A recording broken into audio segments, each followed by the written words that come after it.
আমার রসুলের সংগ্রাম ছিল জুলুমের বিরুদ্ধে, আমার রসুলের সংগ্রাম ছিল মুসলিমের পক্ষে, আমার রসুলের সংগ্রাম ছিল পুরা কাবার আশপাশ এরিয়া মানুষকে মানুষত্বের মর্যাদা বুঝিয়ে দেওয়া। কেউ চীনের চেয়ার ধরে আছে, কেউ আমেরিকার চেয়ার ধরে আছে, কেউ রাশিয়ার চেয়ার ধরে আছে, কেউ পাশের দেশের চেয়ার ধরে আছে। কেন? তাদের বিশ্বাস তারাই ক্ষমতার মালিক। আর আল্লাহ বলছে ইন্নাল্লাহ আলা কুল্লি শাইইন কাদির, আমি ক্ষমতার মালিক। মালিক রে বাদ দিয়া যারা আমেরিকা রাশিয়া সহ পাশের দেশের চেয়ার ধরে বসে আছে, তাদের চেয়ে বড় মুশরিক এই জমিন আর কেউ নাই। ফেরাউনের কাজকর্ম এখনো কি হয়ে গেছে? রয়ে গেছে। যারা সিয়ার ধরার জন্য ওদের গোলামি করছে, এটা হচ্ছে আসল শিরিক। এই শিরিক থাকার কারণে মালিক বলে আজীবন মায়ের খাবি। কেন? মুসলমান হইছস 50 ফি সিলমি কাফা, 100তে 100 মুসলমান হতে পারো নাই। মানুষত্ব জাগবে কখন? তখন যুব সমাজ ডাক দিয়ে বলছেন, কি বলতে চান? তখন কামলিওয়ালা বললেন, অশান্ত মক্কাকে আমি মুহাম্মদ সাল্লাল্লাহু আলাইহি ওয়াসাল্লাম শান্ত করতে চাই। তখন হিলফুল ফুজুল করলেন, একটা সংগঠন দাঁড় করালেন। সংগঠনের উদ্দেশ্য কয়টা? 4টা। 1 নাম্বার, আজ থেকে রক্তপাত চলবে না, মারামারি হানাহানি আহাজারি হবে না। 2 নাম্বার, এখানে বিদেশিরা আসে, কারণ কাবা এখানে, ওদের ইজ্জত সম্মান, ওদের মাল পত্রের নিরাপত্তা দেওয়া মক্কাবাসীর দায়িত্ব। 3 নাম্বার হচ্ছে এখানে বাচ্চা আছে যারা টাকার কারণে পড়তে পারে না, ওদের পড়ালেখার দায়িত্ব হিলফুল ফুজুল দিবে। এখানে গরিব মেয়ে আছে যাদের টাকার কারণে বিয়ে হচ্ছে না, ওদের বিয়ের ব্যবস্থা হিলফুল ফুজুল করবে। 4 নাম্বার, মক্কায় ধনীও আছে গরিবও আছে। ধনী 3 বেলা খায়, গরিব 1 বেলা খায়। এটা হতে পারে না। প্রত্যেক ধনী একটা গরিব পরিবারের জন্য রান্না করবে, তাহলে সবাই 3 বেলা খেতে পারবে। এই 4টা দাবি নিয়ে 25 বছর বয়সে কামলিওয়ালা হিলফুল ফুজুল করে অশান্ত মক্কাকে একদিনে শান্ত বানিয়ে দিয়েছে। এই 25 থেকে 40 পর্যন্ত আমার রসুলের সংগ্রাম ছিল মাদকের বিরুদ্ধে, আমার রসুলের সংগ্রাম ছিল কিশোর গ্যাংয়ের বিরুদ্ধে, আমার রসুলের সংগ্রাম ছিল জুলুমের বিরুদ্ধে, আমার রসুলের সংগ্রাম ছিল মুসলিমের পক্ষে, আমার রসুলের সংগ্রাম ছিল পুরা কাবার আশপাশ এরিয়া মানুষকে মানুষত্বের মর্যাদা বুঝিয়ে দেওয়া।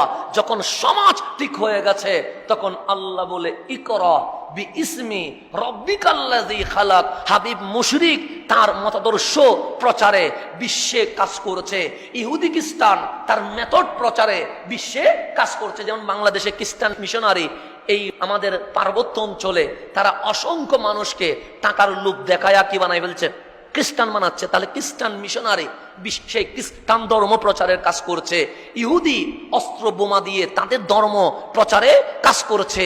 তো আল্লাহ বলেন, হাবিব কেউ মূর্তি পূজার কাজ করে, কেউ মূসাকে আল্লাহর ভাই বলে প্রচার করে, কেউ ঈসাকে আল্লাহর ছেলে বলে প্রচার করে, কিন্তু আপনি নবী প্রচার করেন কুল হু আল্লাহু আহাদ। আসমানও আল্লাহর, জমিনও আল্লাহর, তুমিও আল্লাহর।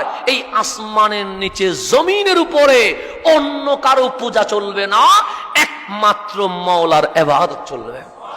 তাহলে ডিউটি হইল কয়টা? ডিউটি হইল কয়টা? 3টা। 1 নাম্বার হচ্ছে আত্মনির্ভর করা, রাসূল পাক যেটা 18 বছর পর্যন্ত দেখিয়েছেন। তারপর সমাজ চেঞ্জ করা, যেটা 18 থেকে 40 পর্যন্ত দেখিয়েছেন।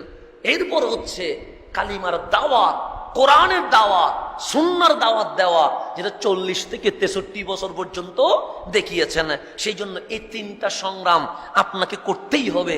আপনি যদি এই 3 সংগ্রাম করতে না পারেন, হাজার চিল্লাইলেও আপনার অধিকার কখনো আপনি বুঝে পাবেন না। সেই জন্য নিজেকে কি করতে হবে? চেঞ্জ করতে হবে।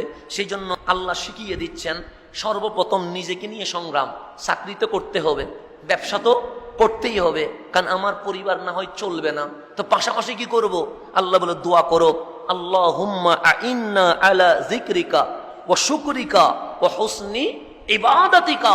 মাওলা আমাকে একটু সাহায্য করো। কিসে সাহায্য করবে? বস আলা যিকরিকা, আমি যেন তোমার জিকির করতে পারি, ওয়া শুকরিকা, আমি যেন তোমার শুকরিয়া আদায় করতে পারি, ওয়া হুসনি ইবাদাতিকা, এবং সুন্দরভাবে আমি যেন নামাজ, রোজা, হজ, যাকাত, কোরআন তেলাওয়াত, তাসবিহ এগুলা করে ইবাদত যেন করতে পারে। এখানে হুসনে ইবাদত কেন? কারণ নামাজটা পড়লে শুধু দাঁড়ালে হবে না, আপনি দাঁড়াইছেন এখানে চলে গেছেন আমেরিকায়, হবে না। হুসনে ইবাদতে নামাজ দাঁড়ালে শরীর থাকবে কাবার দিকে, মন থাকবে কাবার মালিক আল্লাহর দিকে। এটা হচ্ছে প্রথমে নিজে, এরপরে আপনাকে সমাজের জন্য কাজ করতে হবে। যেমন আপনাকে আমি বুঝাই, আমি মসজিদে আসছি, জুমার নামাজের বক্তব্য দিচ্ছি, ধরুন আমি নাই, জুমার নামাজ কি বন্ধ হয়ে যাবে? বন্ধ হবে। আমি 5 সপ্তাহ আসি নাই, আমাদের মসজিদে কি জুমার নামাজ হয় নাই? তাকরীর হয় নাই, খুতবা হয় নাই, নামাজ কি কমে গেছিল? বক্তব্য কি কম হয়েছিল? খুতবা কি কম হয়েছিল? তাহলে আমি থাকলেও মসজিদ থাকবে, আমি না থাকলেও মসজিদ থাকবে, আমি থাকলেও মাহফিল চলবে, আমি না থাকলেও মাহফিল চলবে, আমি না থাকলেও কোরআনের কথা হবে, থাকলেও কোরআনের কথা হবে, আমি থাকলেও নবীর শান হবে, আমি না থাকলেও রসুলের শান হবে। তাহলে আমি আসাতে ইসলামের কোনো উপকার হয় নাই, বরংস আমি এখানে বসাতে আমার উপকার হয়েছে। কথা ঠিক না? আল্লাহ যদি আমার হুজুর না বানাইতেন, এটাও তো হতে পারতো, আমি জুমার নামাজ নাও পড়তাম। কথা ঠিক না? কিন্তু আমার দায়িত্ব যখন পড়েছে, আমাকে আজানের আগে কোথায় আসতে হচ্ছে? মসজিদে। তো মসজিদে আসা ভালো না চায়ের দোকানে যাওয়া ভালো? কোথায় আসা ভালো? মসজিদে। আল্লাহর কথা বলা ভালো না মানুষের গীবত করা ভালো? কার কথা বলো? তা আমি যদি হুজুর না হইতাম, হয়তো চায়ের দোকানে বসে অমুকের ঘরে কি হয়েছে, তমুক কি করছে, এই গীবতের মধ্যে কি হয়ে যাইত, চলে যাইতো। তো এখানে বসাতে রহমানের কথা হচ্ছে, আর গীবত করাতে মায়ের সাথে জেনা করলে যে গুনাহ হয় তার চেয়ে আরো বেশি গুনায় লিপ্ত হয়ে গেছে। কথা ঠিক না? তাহলে এখানে উপকার কি আমার হয়েছে না আমার কারণে ইসলামের উপকার হয়েছে? আমার উপকার হয়েছে। সেই জন্য আপনি যখন সমাজের উপকার করবেন, তখন এটা মনে মনে বলবেন না আমার কারণে সমাজের উপকার হয়েছে। আপনি যখন ইসলামের দাওয়াত দিবেন, তখন এটা বলবেন না আমার কারণে সুন্নিয়তের কাজ হচ্ছে, আমার কারণে ইসলাম প্রচার হচ্ছে। না, আমি থাকলেও সুন্নিয়ত ছিল, আছে, থাকবে, আমি না থাকলেও থাকবে, তা আমার কারণে কোনো উপকার হয় না। সেজন্য এই 3 অবস্থায় নিয়ত করতে হবে। এই 3টা আমি কারোর জন্য করি নাই, আমি আমার জন্য করেছি, যাতে রহমান আমার উপর রাজি হয়ে যায়। নিয়ত থাকবে আমি, নিয়ত থাকবে কি আমি আমার জন্য করছি। যেমন আল্লাহ কিছু মানুষকে বাছাই করেছে। কথা ঠিক না? যেখানে ফেরাউন আছে, ফেরাউনকে দমন করার জন্য আল্লাহ মুসা আলাইহিস ইসলামকে বাছাই করেছে। কথা ঠিক না? নমরুদ যেখানে, ওনাকে দমন করার জন্য আল্লাহ ইব্রাহিম আলাইহিস ইসলামকে কি করেছে? বাছাই করেছে। ফেরাউনের চেয়ে, নমরুদের চেয়ে আরো জঘন্য আবু জেহেল, আবু লাহাব, উতবা, সাইবা, তাদেরকে দমন করার জন্য আল্লাহ নিজের হাবিব রহমতুল্লিল আলামিনকে বাছাই করেছেন। কথা ঠিক না? তাহলে একদিকে জুলুম থাকবে, জালেম থাকবে, আরেকদিকে মজলুম থাকবে, কিন্তু মালিক মজলুমের জন্য কাউকে না কাউকে কি করবে? বাছাই করবে। ওই বাছাই করা মানুষের যদি আমরা সঙ্গী হতে পারি, এটার চেয়ে বড় নিয়ামত আর আছে নাই।